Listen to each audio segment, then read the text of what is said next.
Hello and welcome back to the worst Warmachine channel on the internet. I'm Dorian, and it's time for another Warmachine Weekly. And this will be another one of those topics coming from our content overlords. This is actually a topic that I suggested weeks ago when the content manipulators from Patreon were voting on it. They said, no, we want to talk about something else.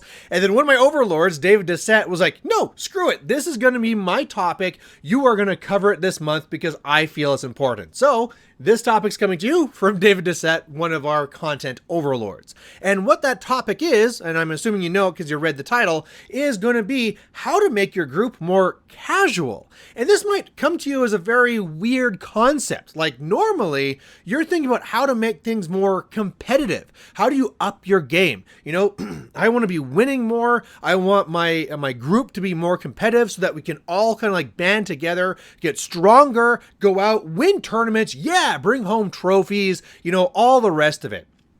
However, we do have to realize that that's not really what the entire player base is. There are many different players that are enjoying many different parts of the game, and there's a very significant part of the player base that plays Warmachine casually. And you might not believe that. There's a lot of people, they're like, no. In my area, it is only competitive. There are no casual players or something like that. But what you probably don't realize is that you don't see these people as a competitive player. If you're someone who is going online and going and looking at the Warmachine groups, listening to Warmachine podcasts, going to the weekly gaming days, going to the big monthly tournaments or whatever it is, that's not where the casual players are, right? The casual players aren't going on to Facebook to check out, you know, the Warmachine update on the Signar page or something. They're going to like their local sports team page or whatever and checking out that thing. They're not listening to Warmachine podcasts. They're listening to movie podcasts and humor podcasts and history podcasts, whatever else they're interested in. They're not going to that weekly gaming store thing because, look, it's a lot easier when, you know, I'm done for my day. I've, you know, come home, done the dishes, got the kids to bed, you know, grabbed a beer. My buddy came over. Great. Let's set up the board here on the table and let's play a nice, fast little casual games right here. These are the people I'm talking about. And a lot of people don't realize they're out there because they're not in that normal competitive viewpoint that you kind of see because they act completely differently. So if you don't see them, and if you don't really interact, why, as you as a competitive player, should you still be listening to this video? Well, the reason is that, and I've talked about this so many times, if you can make that link between competitive and casual and find a way to make both sides relatively happy, your community, your meta, like doubles in size. Like you might think like, oh, okay, there might be a couple out there. No, I can almost guarantee that in whatever meta you're in, whatever you think your gaming group is, there is another set of those people just sprinkled out, if not more, that are just playing at home casually. But you just don't realize it because you only count the people that shows up to weekly games and tournaments. And just think of how amazing that'd be if like, oh, if you are in a spot with like an 8-person tournament. Well, that now jumped up to a 16 because we found a way to make this more casual and make everybody happy. So there's the carrot. That's the reason why you as a competitive player should be caring about this. But as a casual player, maybe you're trying to do this from the other side. Like I know David that wanted this video to happen. He's a casual player that kind of like has his foot in the door with all of us competitive players. He's in my meta and it's tough because all these people are just talking about like, okay, what's the best build? What's all this? And then David's kind of like, so how about some Brawl Machine, right? So what are some good strategies then to try and bring down the competitive level of your actual community and gaming group? And I think the way that we have to first look at this is that we have to realize it's on a spectrum. There's going to be some very direct ways that you can do it, and there's going to be some more subtle ways that you can do this. And I think when you're looking at any of these, it's really going to be the reverse of whatever you'd be thinking of going the other way. And whenever you hear suggestions and podcasts about how can you make your game group more competitive, listen to that and do exactly the opposite. So I think I'm going to start with more of the subtle things. The reason why I'd want to be going with more of these subtle reasons is that if you are playing in a very competitive group, be more direct and just be like, yo, let's play some Brawl Machine. Let's make this thing silly. They'll be like, no, we're here to play serious. Bring your 75 points, be serious, or I'm just going to beat you and send you home, right? Like, it might just not go over very well at all. So you might want to start subtle and just try and like loosen things a little bit here to try and get to that level, and it can be more direct as you get there. So, what are some subtle ways that you can actually be doing this? Well, like I said, taking a lot of those things and in reverse, one of them might just be when you're having those conversations. And you need to have those conversations. If your way of dealing with competitive players is just not to deal with them, that bridge will never happen. So some sort of communication, something has to be happening. When you're having those communications, start really starting to bring up like, hey, look what I painted here. Some focus that's not just on competitive play. Hey, what do you think of this model here? I think it'd be interesting with this. That's going to more so with like the jank talk, but even jank talk is a step down from competitive. It's really taking you like, what is the ultra best list to take? And what's something that is like competitive, but a little bit more dark horse. And then once you can kind of like get that conversation going on something that's not like, super top tier tournament winning list, that's already the way that you want that direction to go, right? So again, I'm thinking about doing this fun thing. I think I'm actually going to be painting these things up in this scheme, right? When I did my Infernals, I'm doing them all pink and with flowers, stuff like that. Sending the conversation to other parts of the hobby that's not just competitive. Hey, I'm going to be making this display base. What do you think about this here? Or this display tray rather, or maybe just fancy bases. Something else that's not distinctly just that. Or like I said with the jank, hey, what do you think? Like obviously I could be doing this with Sloan, but what if I built this with Haley 1 or whatever else? How do you think I could be doing this in these different ways? And just kind of changing that conversation when you're in that normal, like chat of these competitive players, always trying to figure out what's the best build. Now, when you're actually playing the game, the same things can be applied there as well. You want to be changing the focus and changing the conversation. So again, when it comes down to things like when you're getting in there and you're playing the game, ask other questions. Change the direction. Hey, how have things been? Last time I talked to you, you said that you were having some issues at work. Are things all worked out now? Hey, how are things going with the new kid? Oh, I know that you went camping last month. I haven't heard anything else from that. Are you guys still doing that?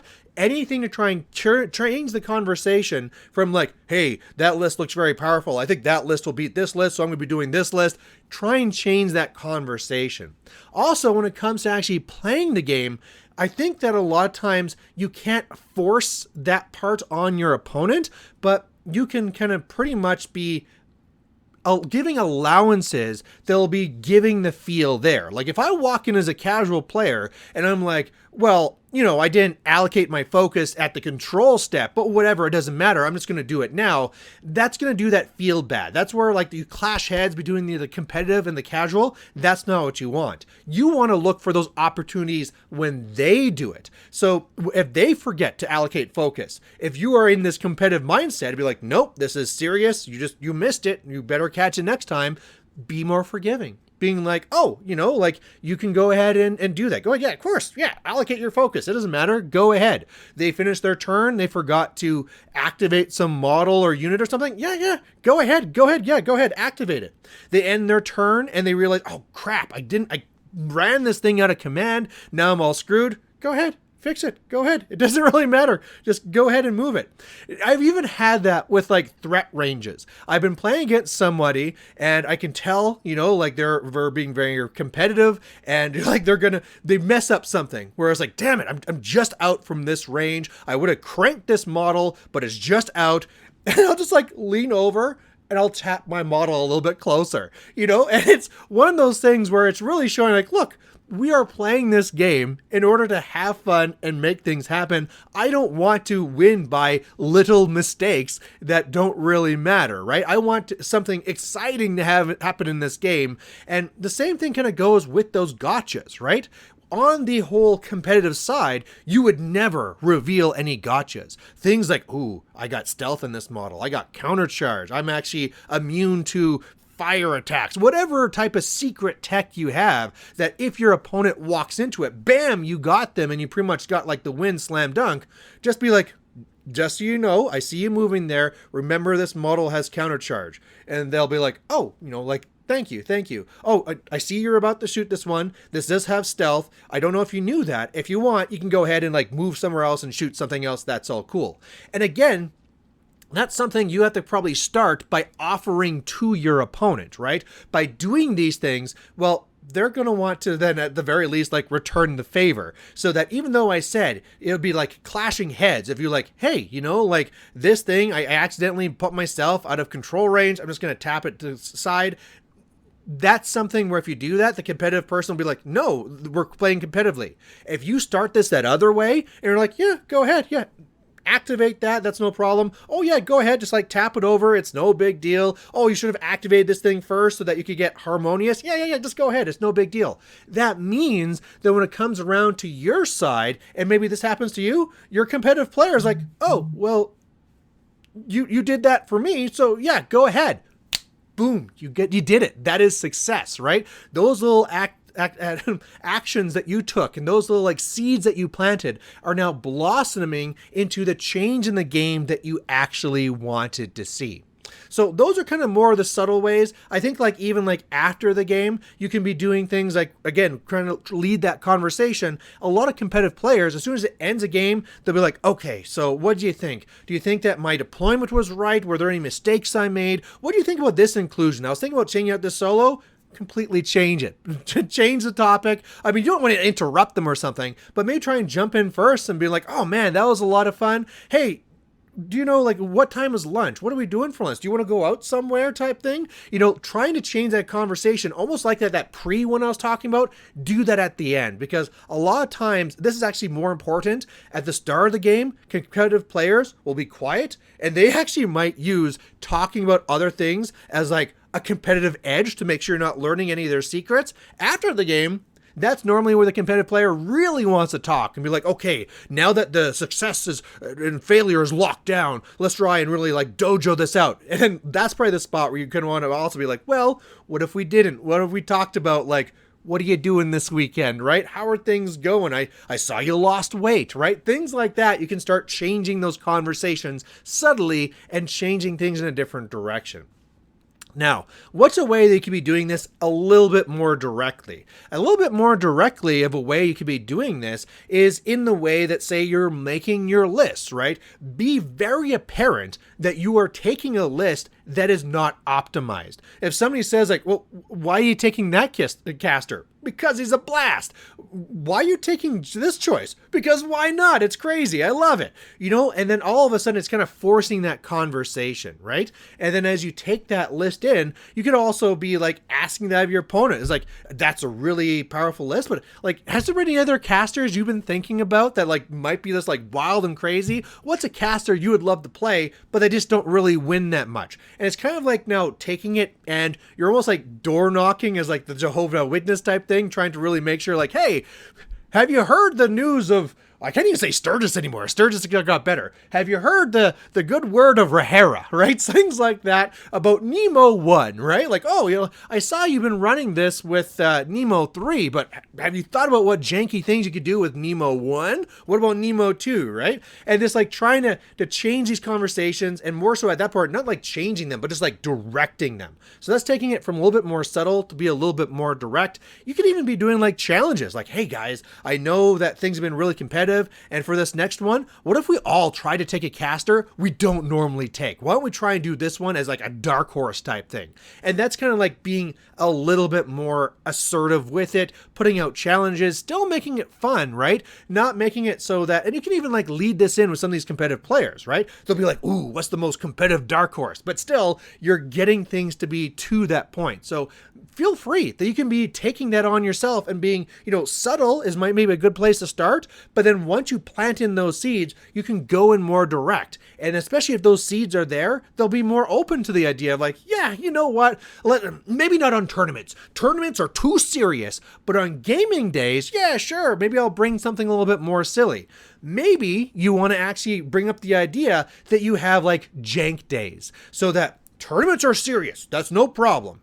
The gaming days are serious. That's no problem. But the last Sunday or whatever of every single month is going to be jank day. And you have to take a caster that you haven't used in the last 3 months and it'll just be wild and crazy and fun or something like that, right? Like you have to bring a caster that, or maybe somebody else picks what caster you bring, whatever. Have these things be fun, right? And bring these things up and make these things happen.